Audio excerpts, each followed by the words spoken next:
어떤 부부가요, 천생연분이다라는 말을 들을 수 있으려면 어떤 조건들이 필요할까요? 그만큼 닮은 점이 많다는 뜻일까요? 아니면 그만큼 다른 점이 많다는 뜻일까요? 어떤 것이 천생연분에 더 맞는 조건일까? 이것에 대해서 사람들마다 다른 이야기들이 있는 것 같은데요. 어떤 사람은 남녀가 공통점이 많아야 잘 살 수 있다라고 말하기도 하고, 반면에 어떤 사람은 남녀 간에 서로 차이점이 좀 많아야 자신에게 없는 부분들을 체험받으면서 상대에게 매력을 느끼며 더 잘 살 수 있다라고 말하기도 합니다. 어떤 게 맞는 답일까요? 둘 다 일리가 있는 생각이기 때문에 둘 다 맞다라고 말해야 할 것 같습니다. 좀 더 정확히 말한다면은 차이점도 있어야 되지만 공통점도 있어야 된다, 이렇게 표현하는 것이 가장 정확한 답일 것 같습니다. 부부는 갈수록 닮아간다라고 하는 말도 그래서 생긴 것일 수 있습니다. 처음에는 전혀 같지 않은 사람들이 만났지만 살아가면서 서로 공유할 수 있는 이런 공통 분모를 점점 더 크게 만들어가는 것, 이게 건강한 부부 관계인 것이고, 또 좀 넓혀서 말하면 건강한 공동체의 모습이다라고 할 수가 있는 것입니다. 오늘 본문에는요, 예수님께서 12명의 제자를 부르셨다는 사실이 기록되어 있고, 그들에게 놀라운 권능을 부여하셨다는 사실이 서술되어 있습니다. 그리고 12제자들의 명단도 이렇게 수록되어 있는 것을 읽었는데요. 우리는 이 본문을 통해서 첫 번째로 먼저 예수님이 이 사람들을 12명의 제자들로 부르신 이유가 무엇이었을까에 대하여서 좀 단순하지만 근원적인 질문을 함께 나누어 보기를 원하고요. 두 번째로는 이 12명의 제자들의 면모들을 나열식으로 한번 간단히 살펴보면서 이들 사이에서 볼 수 있는 다양성과 차이점들이 어떤 것이 있었는가를 한번 살펴보려는 시간을 갖고자 합니다. 그런데 이 두 가지 중에서 이 첫 번째 내용은 오늘 이 시간에 살펴보기로 하고, 두 번째 내용은 다음 시간에 살펴보는 것으로 그렇게 계획을 세우도록 하겠습니다. 오늘 본문에는요, 예수님이 부르셨던 12명의 제자들, 즉 12명의 사도들의 이름만 열거되어 있습니다만, 다른 성경의 여러 내용들을 참고해 보게 되면 이 제자들은 서로 간에 매우 다른 사람들이었다는 것을 금방 알 수가 있습니다. 그런데도 불구하고 예수님께서는 이들을 부르셔서 한 팀을 삼으셨던 거죠. 제자로 삼으셨고, 더 나아가서 사도로 부르셨단 말이죠. 그래서 복음 전도, 복음 사역이라고 하는 하나의 원대한 목표를 이루기 위하여서 생명을 걸고 사역하게 하신 공통적인 그들의 모습을 예수님은 만드셨단 말입니다. 그래서 우리는 이 12제자들을요, 차이점과 공통점이라는 두 가지 관점에서 한번 생각하려는 것인데요, 때로는 닮았지만 때로는 절대 닮지 않은 면모들을 지닌, 사실상 우리들의 모습도 여기 계신 우리 모두도 너무 다르지 않습니까? 그렇지만 다 다르다고는 할 수 없는 이런 우리들의 모습, 그래서 우리의 모습도 내가 속한 가족이라는 공동체가 있지 않습니까? 그 공동체 안에서, 또는 더 나아가서 우리 교회라고 하는 이 공동체 안에서 어떻게 하나의 소중한 이 목표를 위해서 힘을 합해 나아갈 수 있는가, 그러한 가능성에 대해서도 생각해 보려는 것이 이 말씀의 내용이 되겠습니다. 이 부분에 대해서는, 정말 중요한 주제에 대해서는 다음 시간에 좀 더 중점적으로 보시도록 하겠습니다. 오늘은 첫 번째 질문입니다. 왜 이 사람들이 12명의 제자로 선택되어 부름을 받았을까라는 질문에 대해 생각해 보려는데요, 이것을 위해서 또 그에 따른 세 가지 질문을 차례로 살펴보려고 합니다. 먼저 첫 번째 질문입니다. 왜 12명이었을까? 라는 질문부터 한번 생각해 보겠습니다. 왜 예수님은 12명이라고 하는 제자들을 선택하셨을까요? 어떻게 하다 보니까 12명이 됐을까요? 아니면 12이라는 숫자에 어떤 의미가 있었던 것일까요? 아니면 아무 의미도 없는 것일까요? 이 제자들의 12이라고 하는 이 숫자에 아무런 의미가 없지는 않았을 것이라고 보는 게 맞겠죠? 왜냐하면 당시의 제자들도요, 12명이라는 사도들의 숫자가 매우 중요한 의미를 가진다고 생각했던 부분을 엿볼 수 있는 말씀이 있기 때문인데요. 예수님이 부활하시고 나중에 승천하셨죠. 그때 그 후에 11명의 제자들만 남겨졌었지 않습니까? 가룟 유다가 떨어져 나갔으니까. 그런데 그때 제자들이 굳이 그 남은 한 자리를 채우기 위해서 간절히 기도하며 제비까지 뽑았던 행위가 있었던 것을 볼 수 있죠. 그래서 마띠아라고 하는 새로운 사람을 나머지 한 명을 채울 사도로 이렇게 임명했던 것을 볼 수가 있죠. 만일 제자들이요 12명이라고 하는 이 숫자에 대해서 아무런 의미도 부여하지 않았었다면 그들은 굳이 11명에서 12명으로 한 명을 더 채우고자 하지 않았을 것 같습니다. 그러나 그들이 서둘러서 나머지 한 명을 채웠다는 뜻은, 12명을 만들었다는 뜻은 그 자신들도 12명이라는 숫자에 상당한 의미를 부여하고 있었다는 뜻이 되는 것이겠죠. 보통 예수님의 12제자, 예수님의 제자가 12명이었다는 것은요, 구약 성경에 나오는 이스라엘 지파가 12개였다는 사실로부터 비롯되었다라고 그렇게 대부분 봅니다. 옛날 구약 시대에 이스라엘이 12지파로 구성되었었지 않습니까? 이 12지파는 하나님께서 온 세상 가운데에서 유일하게 선택하신 하나님의 소유된 자들이었었죠. 그 당시에는요. 그래서 이 12지파들은 하나님을 알아야 될 자들로 구분되었었습니다. 그들은 하나님 앞에 유일하게 예배할 자들로 구별되었었고요. 그래서 그들은 온 세상 앞에 복의 근원이 될 자들로서, 그래서 순서적으로 먼저 선택된 자들로 영광스러운 선택을 입은 사람들로 구별되었었단 말이죠. 마찬가지인 것이죠. 예수님의 12제자들은 이제 단지 혈통적 이스라엘이 아니고 이제는 영적 이스라엘이라고 하는 이 신약 시대에 등장한 새로운 공동체가 있단 말이죠. 이 공동체를 대표하는 의미로서 이 12사도들이 구약의 12지파를 대신하여 그 역할을 계승했다라고 볼 수가 있는 것입니다. 그래서 예수님의 12사도들은 11명이 아니고 12명이어야 했다는 당위성을 가질 수가 있는 것이죠. 그래서 이 12명의 제자들은요, 그래서 예수님으로부터 특별한 권세를 부여받은 것이고 모든 민족에게 복음을 전하고 그들을 하나님께로 돌아오게 하는 놀라운 사역을 감당할 자들로 거룩히 구별될 수 있었던 것입니다. 그런 점에 있어서 이스라엘의 12지파라는 숫자하고 예수님의 12제자라는 숫자는 동일한 하나님의 약속과 영광을 이루어갈 존재들이라는 점에 있어서 연결성이 있다라고 우리가 말해도 무리가 없을 것입니다. 그리고 또 이 12이라는 숫자는요, 많지도 않고 적지도 않은 숫자다라는 의미도 우리가 생각해 볼 수 있겠는데요. 12이라는 숫자는 초기에 복음을 전하고 그리스도의 부활을 증거할 증인의 역할을 함에 있어 그것을 충분히 감당할 만한 아주 넉넉한 숫자였고, 반대로 한편으로는 그 일을 함에 있어 무질서하거나 혼란을 야기시키지 않을 정도의 충분히 적은 숫자이기도 했다, 이렇게 말할 수도 있을 것 같습니다. 그러니까 그 일을 감당함에 있어 최적의 인원이었다, 이렇게 볼 수 있다는 것이죠.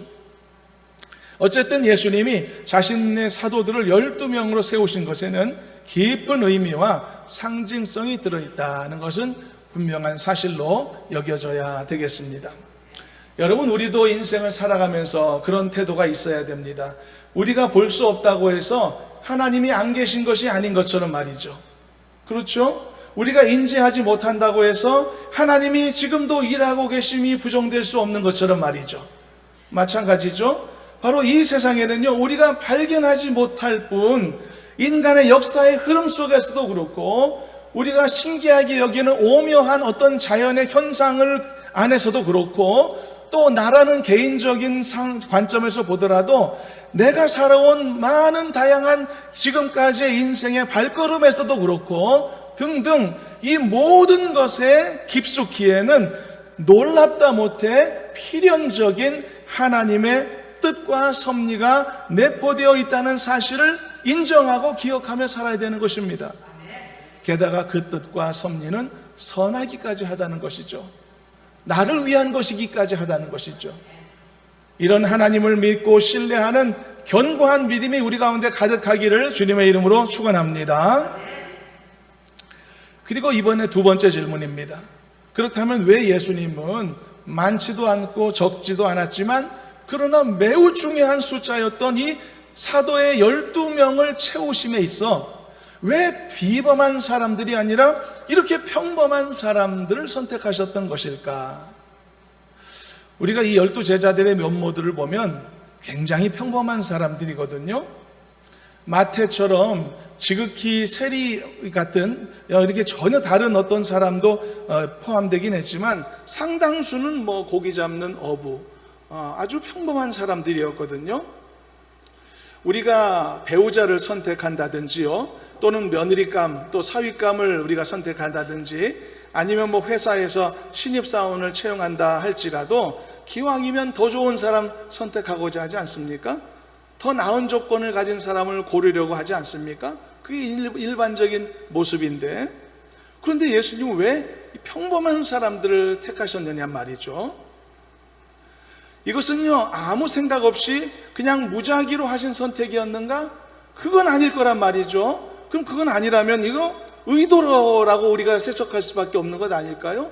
그렇다면 예수님은 일부러 평범한 이런 사람들을 택하셨다는 뜻인데 그게 무슨 의미가 있겠느냐는 것입니다.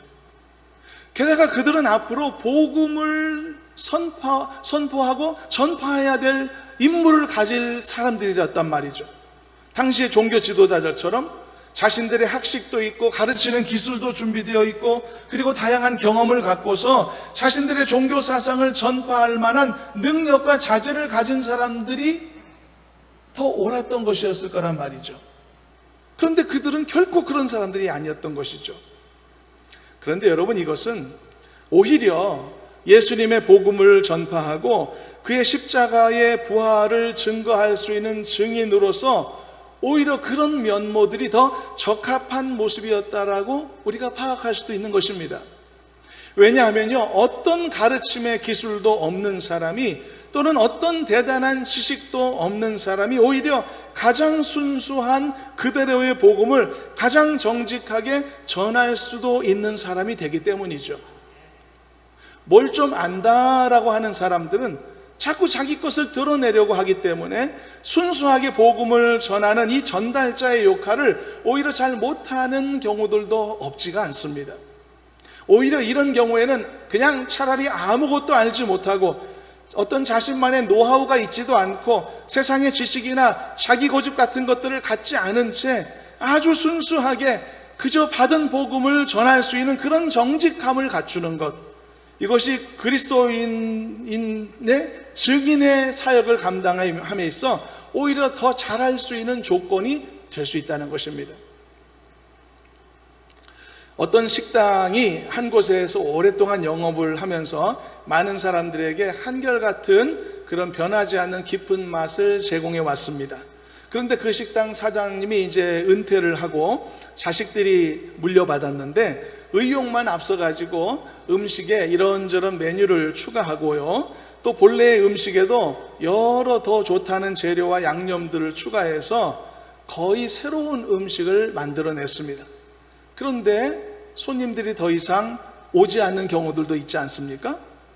음식이라고 하는 것은 정도를 벗어나면 안 되는데, 본래의 맛을 잃어버려서는 안 되는데, 물론 그렇게 하려고 했겠습니까? 그러나 더 잘 해보려는 욕심 때문이었겠지만 오히려 본래의 음식의 고유의 맛이 훼손되었기 때문에 그런 일이 생기는 것이겠죠. 복음을 전하는 사역에도 이러한 종류의 오류가 발생할 수가 있는 것입니다. 그래서 예수님은 그 사회에서요, 가장 평범한 자들, 오히려 평범함 그 이하의 사람들을 자신의 증인이 될 사도로 부르셨던 것이죠. 이후에 사도 되었던 베드로와 요한 같은 사람이 대제사장 무리들 앞에서 그리스도의 복음을 선포했을 때 사람들이 깜짝 놀라면서 뭐라고 그랬죠? 이 사람들이 옛날에 이런 학식이 없었던 사람들인데 어떻게 이런 말씀을 전할 수 있는가? 오히려 더 깜짝 놀라는 이 배경이 되었죠. 그리고 오히려 더 하나님 앞에 영광 돌리게 되는 배경이 되지 않았습니까? 얼마든지 그런 결과가 나타날 수 있다는 뜻입니다. 그래서 이런 평범한 사람들이 놀랍게 변화되어 하나님의 뜻을 이룰 수 있는 사람들이 된다면 하나님이 더 큰 영광을 받으시는 것이죠.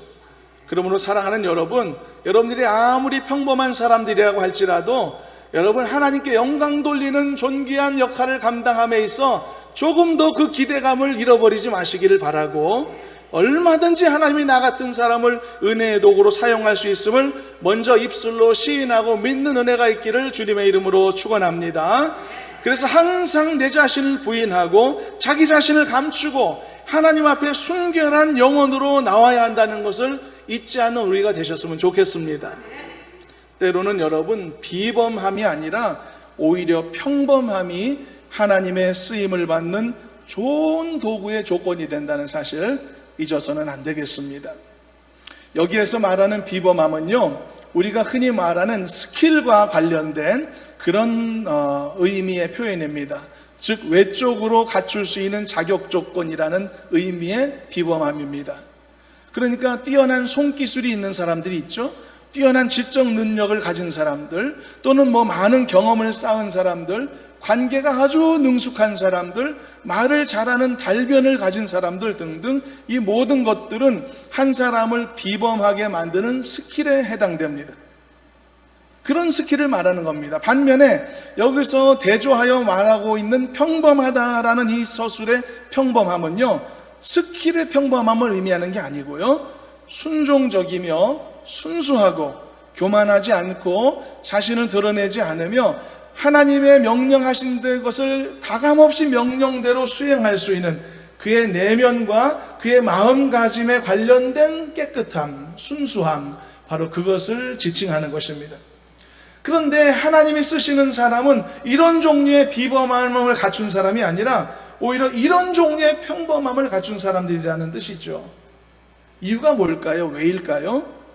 당연히 하나님은요, 그들이 보여주는 외적인 비범함보다는 그들이 보여주는 내면적인 평범함을 훨씬 더 소중하게 여기시기 때문이죠. 왜일까요? 그래서 하나님은 사람을 뽑으실 때요, 능력 보고 뽑으시는 것이 아니고 자질을 보고 뽑으시는 겁니다. 분명한 사실입니다. 그래서 우리도 하나님 앞에 어필을 해야 될 때 능력으로 어필하려고 하면 안 됩니다. 착각입니다. 우리에게 주어진 자질로 어필할 수가 있다는 것을 알아야 합니다. 왜겠습니까? 하나님에게 있어서 능력 문제는 사실 문제도 아니기 때문이죠. 자질만 갖추어져 있음이 확인되면 하나님은 그에게 온갖 필요한 능력을 얼마든지 부어주실 수 있기 때문인 것이죠. 저 종이 일 잘할 종이다 라고 주인이 판단하면 원래 2달란트 갖고 있었고 5달란트밖에 없었지만 믿고 더 10개, 2배, 3배도 맡겨줄 수 있는 것이 주인의 능력이었던 것처럼 말입니다. 예수님이 많은 병자들과 문제 있는 자들을 고치고 치유하셨을 때 무엇을 확인하셨는지 아십니까? 그들 속에 있는 믿음을 확인하셨었죠. 그들이 치료비를 갖고 왔는가, 이걸 확인하신 적도 없고요, 그들이 치료를 감당할 수 있는 체력이나 면역력을 갖고 있는가도 확인하시지 않았었습니다. 왜냐하면 이런 부분들은 예수님에게는 아무런 문제거리도 되지 않으셨기 때문이죠. 우리가 일반적으로 병원에서는요, 환자를 치료하기 전에 먼저 치료비가 있는지를 확인하지 않습니까? 그리고 또 하나 확인하는 게 있죠. 이 치료를 감당할 수 있는 체력과 면역력이 있는가도 철저하게 검사하지 않습니까? 반드시 치료가 필요한 환자라고 하더라도 이 2가지가 확인되지 않으면 치료가 안 되지 않습니까? 사실 치료비 문제도 이 병원으로서는 중요한 문제인 것은 분명하고요, 또 체력과 면역력 같은 문제들은요, 치료를 받아야 될 환자에게 있어서 굉장히 중요하고 큰 문제가 아닙니까? 감당할 수 있어야 되는 것이니까. 그렇지만 예수님에게는 이런 것들이 아무런 문제가 안 된다는 것이죠. 이런 것들을 선결 조건으로 삼지 않으신다는 것이죠. 왜냐하면 예수님은 이 땅의 모든 권세를 가지신 하나님 아들이시라는 말입니다. 또 하나님 자신이시기 때문이라는 것이죠. 그리고 예수님이 그런 예수님이 나를 사용하시기로 결정하셨다면 그 그것은 내가 감당할 수 있는 모든 영육간의 부수적인 자원들을 넉넉히 공급하실 것을 결정하심과도 같기 때문인 것입니다. 그래서 오직 예수님께서는요, 그의 안에 믿음이 있는가만 보시는 것입니다. 능력을 보시는 게 아닙니다. 자질을 보시는 것이죠. 능력은 하나님이 공급하시면 되니까. 그러므로 예수님이 앞으로 사도가 되어서 심지어 순교까지 마다하지 않게 될 이 위대한 전도자들을 선택하실 때도요, 그들이 가진 능력을 보실 필요가 없는 거죠. 그들이 가진 자질을 보시는 것이겠죠. 이건 너무나 당연한 선택이었던 것입니다. 그래서 겉만 보게 되는 우리들의 시각으로는 예수님의 선택이 왜 저랬을까 이렇게 생각하고, 평범하다 못해 평범 이하의 사람들을 왜 택하셨지? 라고 생각하겠지만 오히려 이것은 예수님의 가장 알맞은 선택이셨다라는 것입니다. 그래서 여러분, 우리는 이런 말씀들을 통해서 어떤 사람이 하나님 앞에 더 가까이 나아갈 수 있는가, 어떤 사람이 하나님 앞에 더 귀하게 쓰임받을 수 있는가, 이 중요한 사실들을 우리 각각에게 주시는 귀한 도전으로 삼았으면 좋겠습니다. 하나님 앞에서 능력을 자랑하려고 하지 마시길 바랍니다. 이거는 엄청난 잘못된 착각입니다. 잘못된 방향으로 문제를 해결하는 겁니다. 여러분, 능력을 자랑하려 하지 마시고요, 내가 얼마나 정직한지, 내가 얼마나 순수한 믿음으로 서 있는지를 보여드릴 줄 아는 지혜로운 성도가 되시기를 간절히 소망합니다. 오늘 본문에 기록되어 있지 않은 또 한 명의 사도가 있죠. 13번째 사도인데요, 이름이 누구죠? 바울 아닙니까? 그래서 사도 바울이라고 말하지 않습니까? 그런데 이 사도 바울은요, 예수님을 만난 후로부터는 자기가 그때까지 인생 중에 쌓아왔던 지식이나 학식이나 인생의 모든 경험조차도 뭘로 여겼다고 했었죠? 배설물로 여겼다라고 말했습니다. 그가 배설물로 여겼다는 것들을 생각해 보면 뭐죠? 우리가 앞서 언급했듯이 사도 바울의 능력에 해당되는 일종의 고사양의 스펙들이 아닙니까? 엄청난 스펙, 외국어 능력까지 모든 스펙이 있었던 것이죠. 그렇지만 바울이 이렇게 그것들을 배설물로 선포했던 것은 이유가 뭐겠습니까? 그렇게 할 때 자신이 더욱더 하나님 앞에 순결하고 정결한 영혼으로 설 수 있다는 것을 깨달았기 때문이고, 그렇게 되어야만 자신이 더 강력하게 그리스도의 증인된 삶을 살 수 있다는 것을 알았기 때문이 아니겠습니까? 이 부분을 한번 읽어보겠습니다. 빌립보서 3장 7절에서 9절 다 같이 합독해 보겠습니다. 그러나 무엇이든지 내게 유익하던 것을 내가 그리스도를 위하여 다 해로 여길 뿐더러 또한 모든 것을 해로 여김은 내 주 그리스도 예수를 아는 지식이 가장 고상하기 때문이라. 내가 그를 위하여 모든 것을 잃어버리고 배설물로 여김은 그리스도를 얻고 그 안에서 발견되려 함이니, 내가 가진 의의는 율법에서 난 것이 아니요 오직 그리스도를 믿음으로 말미암은 것이니 곧 믿음으로 하나님께로부터 난 의라. 여러분, 바울처럼 지금껏 가져왔던 모든 지식과 학식과 인생의 경험들, 더 나아가서 내가 옳다라고 항상 생각해 왔었던 나의 교만했던 선입견과 판단들까지 다 내려놓고 더 놀라운 주님의 도구로 쓰임받기를 원하는 마음으로 이 험한 세상에서 예수님의 영광을 드러내는 참된 증인의 역할을 감당할 줄 아는 복된 성도들이 되시기를 주님의 이름으로 소망합니다. 이번에는 세 번째 질문입니다. 그렇다면 왜 예수님은 제자들을 사도로 세우셨을까요? 그리고 제자는 뭐고 사도는 또 뭘까요? 본문 1절을 보면은요, 12제자들이라고 이 12사람을 소개하고 있는데 2절에는 이 소개의 내용이 다릅니다. 12제자들이 아니라 이제는 12사도들이라는 표현이 등장하거든요. 제자와 사도는 무슨 차이점이 있는 것일까요?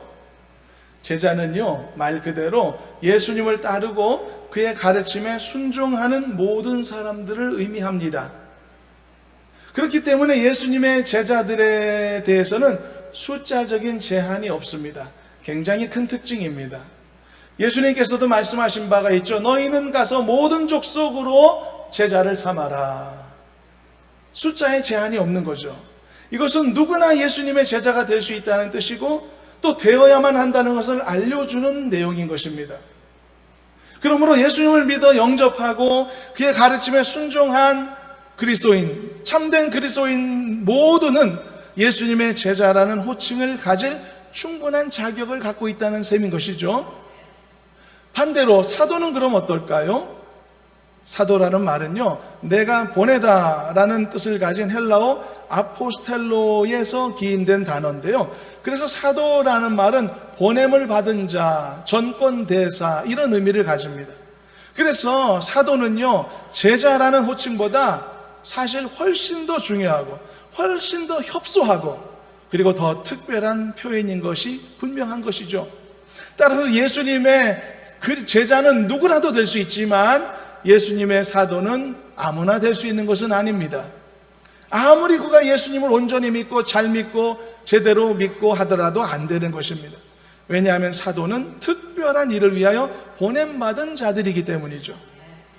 그렇다면 사도라는 이름을 가질 수 있는 자격이 존재할까요? 자격. 당연히 그 자격이 존재하죠. 성경에도 보면 그 자격의 내용들을 엿볼 수 있는 부분이 있습니다.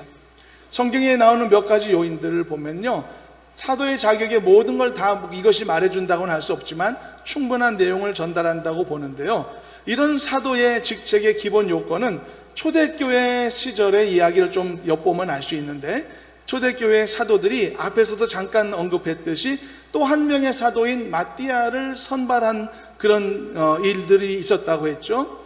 그때 사도로 제시한 조건의 내용을 보게 되면 사도의 역할이 무엇인지, 어떤 사람이 사도의 자격을 갖는지 이런 것들을 알 수가 있는데요, 사도행전 1장에 그 내용이 나와 있는데, 그 내용에 따르면 기본적으로요, 사도는 요한의 세례 때부터 예수님의 십자가와 부활과 승천시까지 그 모든 여정을 예수님과 동행한 사람이어야 한다라는 것을 밝히고 있습니다. 즉 실제로 이 땅에 성육신하신 예수님, 그리고 살아 역사하시는 그 육체를 가지신 예수님을 목격하고 경험한 사람이어야 한다는 뜻이죠. 그리고 그 경험도 일시적으로 스쳐 지나가는 그런 잠깐의 우연의 일치의 어떤 이런 스침이 아니라 예수님의 구속의 여정을 처음부터 끝까지 전체를 함께하고 목격한 사람이어야 한다는 조건이 있었던 것입니다. 이렇게 된다면 사도의 조건, 이 자격 기준이 엄청나게 좁아지겠죠? 사도는 아무나 될 수 있는 게 아니었습니다. 믿음이 좋다고 해서 믿음의 순서대로 그것도 아닙니다. 사도는 특별한 사역을 위해 특별한 경험을 하게 만드시고 그런 특별한 경험을 통해 그 특별한 사역을 이룰 수 있도록 구별되어진 사람, 바로 그들에게만 사도의 자격이 있었던 것이죠. 지금까지 살다간 무수한 그리스도인들이 많을 것입니다. 그 사람들 중에서 이 사도의 첫 번째 조건에 부합될 만한 사람이 과연 있을까요? 살아계신 예수님을 눈으로 목도한 사람이요, 지극히 적은 숫자일 겁니다. 이 한 가지만 봐도 사도라는 직분은 특별하다 못해 아주 특수한 직책이었다라고 할 수 있을 것입니다. 또 기본적으로 사도는 예수님의 부활을 목격하고 증언할 수 있어야 된다는 그런 성경의 내용이 있죠. 사도행전 1장 22절, 이건 읽어보겠습니다. 한번 읽어보시도록 하겠습니다. 합독합니다. 항상 우리와 함께 다니던 사람 중에 하나를 세워 우리와 더불어 예수께서 부활하심을 증언할 사람이 되게 하여야 하리라 하거늘. 여러분들은 다 부활신앙을 갖고 계시나요? 예수님이 부활하심을 믿으십니까? 예수님이 정말 육체로 죽으셨다가 다시 그 육체로 살아나셨다는 사실을 확실하게 믿으십니까? 믿는 성도가 되시기를 축원합니다. 이게 부활신앙이거든요. 그런데 이 세상에는요, 부활신앙을 가진 사람을 두 종류로 나눌 수가 있습니다. 하나는요, 예수님의 부활을 직접 목격해서 부활신앙을 갖게 된 사람이 있고, 반면에 또 하나는 예수님의 부활을 직접 보지는 못했지만 그것을 목격한 증인들의 증거들을 듣고 믿음을 통해 부활신앙을 가진 사람도 있단 말이죠. 그렇다면 이 세상에 부활신앙을 가진 모든 사람들은 이 두 가지 범주 안에만 속해 있을 겁니다. 그런데 어떤 쪽이 압도적으로 많을까요?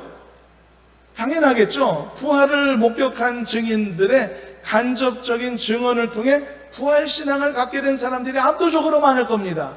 그냥 거의 전부라고 말해도 틀리지 않겠죠.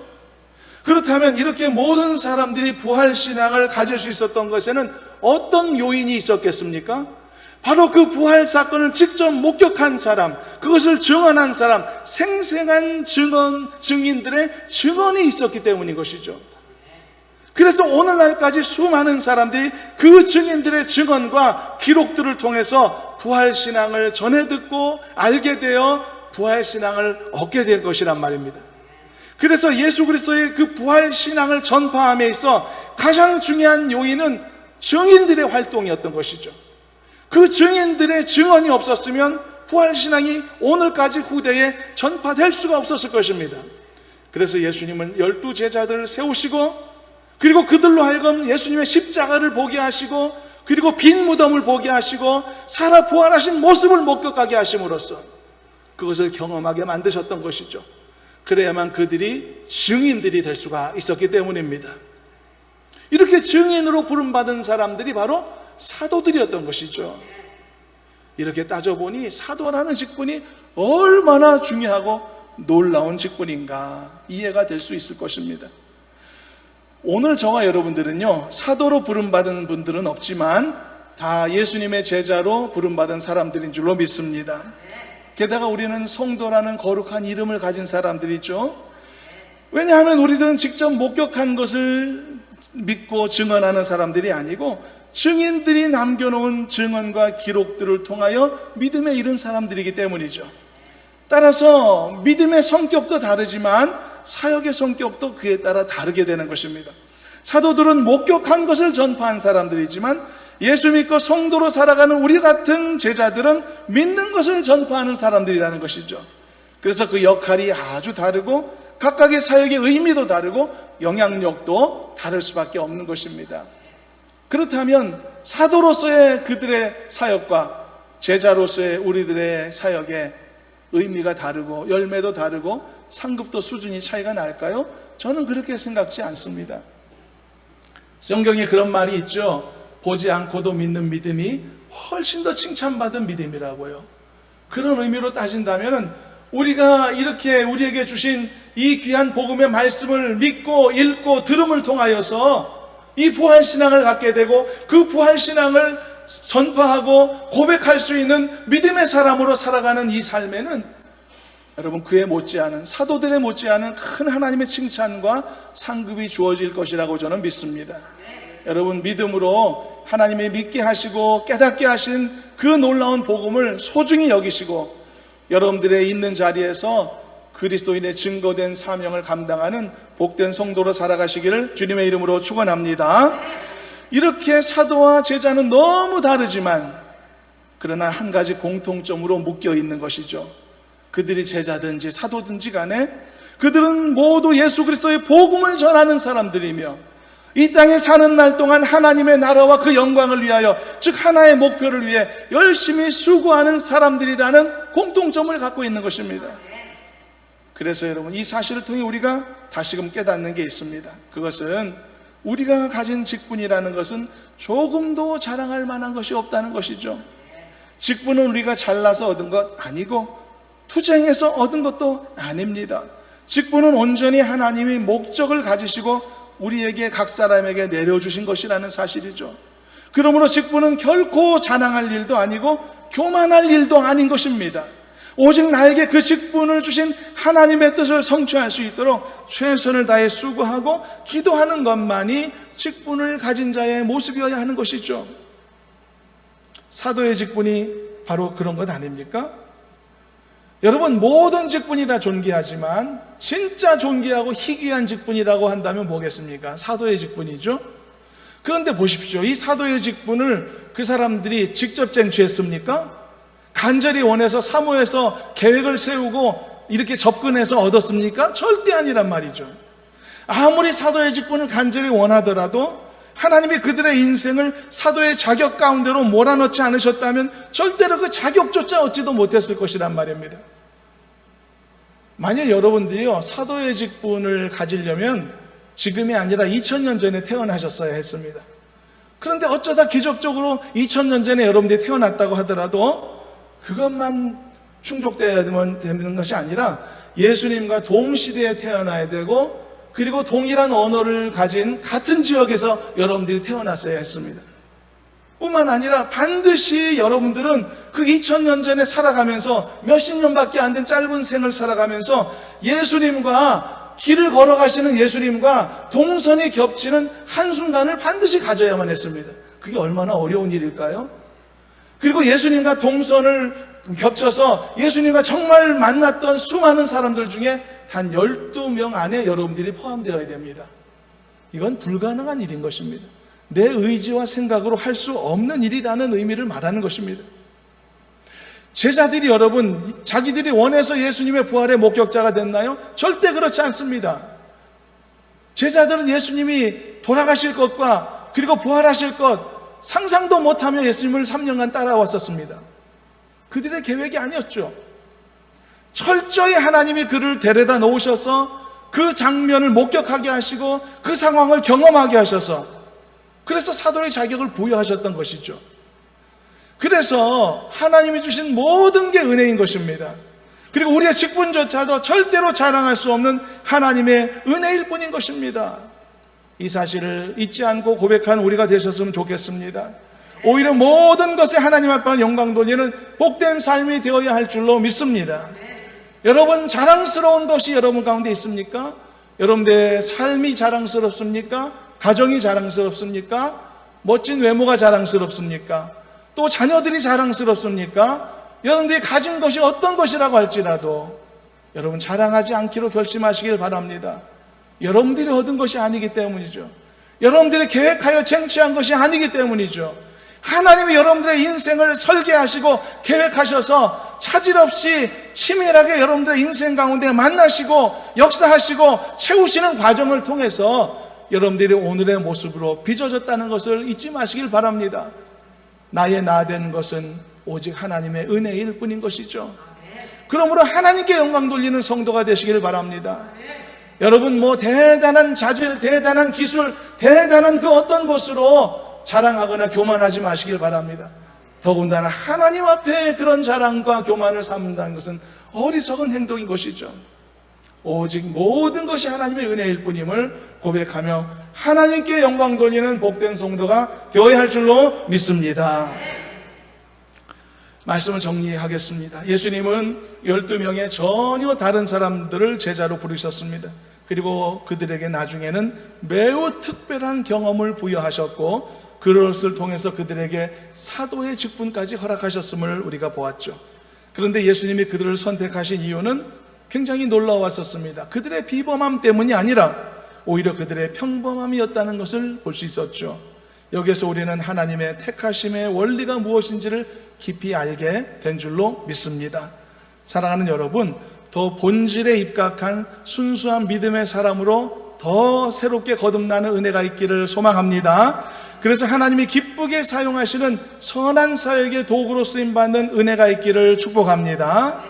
아울러 사도되었던 그들도 그들의 선택이 아닌 완벽한 하나님의 선택이었다는 사실을 우리가 보면서 만일날 오늘날 나에게 어떤 귀한 직분이 있다면, 또는 나에게 어떤 좋은 직장이 있거나 좋은 가정이 있거나 건강한 몸이 있거나 좋은 환경 같은 것들이 우리에게 주어져 있다면 절대로 나의 자랑이 될 수 없다는 것 여러분 반드시 잊지 마시기를 바랍니다. 이 모든 것은 나의 선택이 아니고 하나님의 선택이었다는 것을 깨닫게 될 때 어리석은 교만함이 아닌 한없는 감사로만 주어진 삶을 품을 수 있게 될 줄로 믿습니다. 하나님은 외모를 보시지 않습니다. 중심을 보신다고 말하고 있죠. 하나님은 외적 스펙을 보시는 게 아니라 내 안의 내면을 보시는 것이라고 말하고 있죠. 예수님은 뭐 가져왔냐, 뭐 했냐, 또 어떤 자질을, 외적 자질을 보신 게 아니라 그 속에 있는 믿음을 보셨다고 했죠. 그 믿음으로 말미암아 놀라운 은혜와 권능을 그 인생들에게 베푸셨단 말이죠. 예수님 앞에, 하나님 앞에 설 때 우리가 무엇을 가지고 서야 될지를 반드시 잊지 않고 살아가는 우리가 되어야 할 줄로 믿습니다. 오늘 권사님이 아까 기도하면서 그런 내용의 기도가 있었지 않습니까? 우리가 섬김을 이룰지라도 그 안에 진심과 사랑이 빠지지 않게 해주시라고요. 기도 내용이 마음에 와닿았습니다. 섬김은 무엇입니까? 우리의 외적인 활동이죠. 그렇지만 진심과 사랑이 빠진다는 것은 그냥 껍데기만 있는 것 아닙니까? 진심이 필요하고 사랑이 필요하고 그리고 진정함이 필요한 것이겠죠. 이처럼 더욱더 건강하고 또 온전하고 순수한 믿음의 사람들이 다 되셔서 하나님의 어떠한 부르심이라도 기쁘게 순종하고 넉넉히 감당하는 그런 복된 성도가 다 되시기를 주님의 이름으로 축원합니다. 하나님 아버지, 우리를 불러주시고 자녀 삼으시고 제자로 우리를 훈련시키시니 감사합니다. 그 부르심에 합당한 사람 되기를 간절히 원하오니 우리의 부족한 면, 연약한 면, 필요한 것, 고쳐야 될 것 깨닫게 하여 주시옵시고 하나님의 거룩한 성도로 그리고 신실한 제자로 다 새롭게 빚어져 가도록 인도해 주시옵소서. 예수님의 이름으로 기도하옵나이다. 아멘.